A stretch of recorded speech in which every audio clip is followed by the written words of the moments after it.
अब न्याय लेने के लिए वकील के पास भी नहीं जा सकती हो? मैं नहीं जा सकती हूँ। आप सुरक्षा करें, इसका मतलब ये नहीं मुझे बंदी बना के रखेंगे, मुझे मारने मतलब इसे मुझे वकील से मिलना है सर।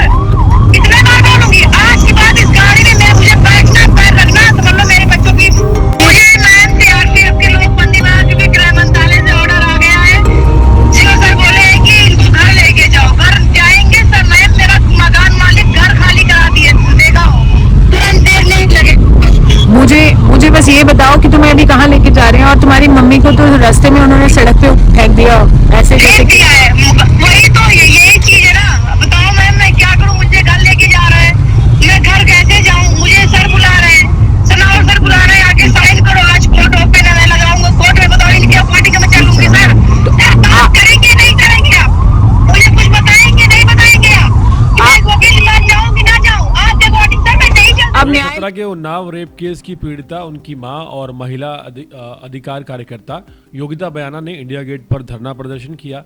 यह प्रदर्शन दिल्ली हाई कोर्ट के उस आदेश के खिलाफ था जिसमें 2017 के उन्नाव रेप केस के आरोपी और पूर्व विधायक कुलदीप सिंह सेंगर की सजा को निलंबित कर दिया गया है। सबसे ज्यादा चौंकाने वाली बात यह है कि एक बाहुबली नेता को राहत मिली है और दूसरी तरफ रेप पीड़िता के साथ कैदियों जैसा व्यवहार किया जा रहा है। इंसाफ की गुहार लगाने के लिए निकली पीड़िता को इंडिया गेट से कल रात घसीटते हुए डिटेन कर लिया गया। उसे अपने वकील तक से मिलने नहीं दिया जाता। ये दृश्य हमारी व्यवस्था पर एक बड़ा सवाल खड़ा करता है। आखिर पीड़िता अपराधी है या वो व्यक्ति जिस पर जघन्य अपराध का दोष सिद्ध हो चुका है? ये कैसी गजब की व्यवस्था है हमारे देश में, जहां ताकतवर आरोपी को राहत और पीड़िता को सजा जैसी स्थिति का सामना करना पड़ता है। शायद यही वजह है कि इस देश में बलात्कार जैसे अपराध कम होने की बजाय और ज्यादा बढ़ते जा रहे हैं, क्योंकि अपराधियों को यह संदेश साफ मिल जाता है कि रसूख और सत्ता के दम पर रास्ता निकल ही आता है। सबसे ज्यादा हैरान करने वाला पहलू अदालत का फैसला है। एक तरफ जज साहब ये कहते हैं कि कुलदीप सिंह सेंगर की सजा निलंबित की जाती है, दूसरी तरफ उसी आरोपी को यह सख्त हिदायत दी जाती है कि वो पीड़िता या उसकी मां को धमकी नहीं देगा और पीड़िता के घर के 5 किलोमीटर के दायरे में नजर नहीं आएगा। सवाल बिल्कुल सीधा है, अगर सच में आरोपी निर्दोष है तो फिर ये शर्त क्यों? अगर कोई खतरा नहीं है तो अदालत को यह कहने की जरूरत क्यों पड़ी कि पीड़िता से दूर रहो? यह विरोधाभास लोगों को झकझोर रहा है। एक और कागजों पर न्याय की बात है, दूसरी ओर जमीन पर पीड़िता की बेबसी और डर है। आज देश ये नहीं पूछ रहा कि कानून क्या कहता है, बल्कि ये पूछ रहा है कि क्या न्याय व्यवस्था में पीड़िता के दर्द की कोई जगह बची है या नहीं बची है? क्या कोई संवेदनशीलता हमारे पास है या नहीं है?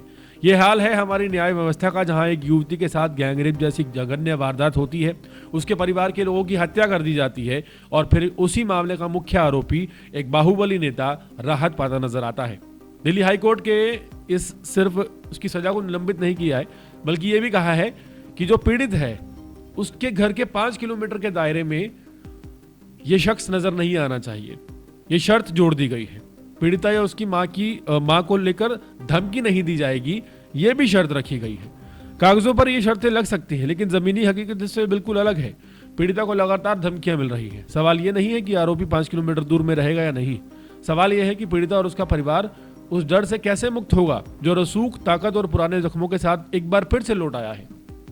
जिन लोगों ने एक परिवार को उजाड़ दिया, उनसे धमकी ना देने का भरोसा दिलाकर क्या इंसाफ दिलाया जा सकता है? यह वही व्यवस्था है जब पीड़ितों को बार बार अपनी सुरक्षा के लिए सड़कों पर उतरना पड़ता है, धरना देना पड़ता है और फिर आधी रात को वहीं से उन्हें हटा भी दिया जाता है। ऐसे में न्याय का मतलब क्या है? क्या न्याय का मतलब सिर्फ शर्त लिख देना भर रह गया है, या फिर न्याय का असली मकसद पीड़िता को निडर और सुरक्षित जीवन देना होना चाहिए?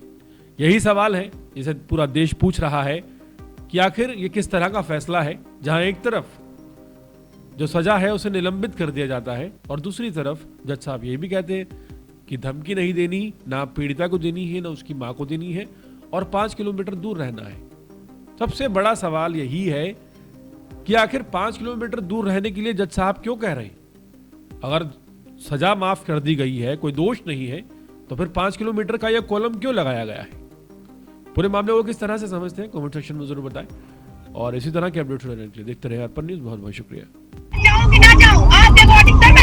अब न्याय लेने के लिए वकील के पास भी नहीं जा सकती हो? मैं नहीं जा सकती हूँ। आप सुरक्षा करें इसका मतलब ये नहीं मुझे बंदी बना के रखेंगे, मुझे मारने मतलब इससे मुझे वकील से मिलना है सर। कितने बार बोलूंगी, आज के बाद इस गाड़ी में मैं मुझे बैठना पैर रखना समझ लो मेरे बच्चों की। मुझे मैम सीआरपीएफ के लोग बंदी बना चुके, गृह मंत्रालय से ऑर्डर आ गया है।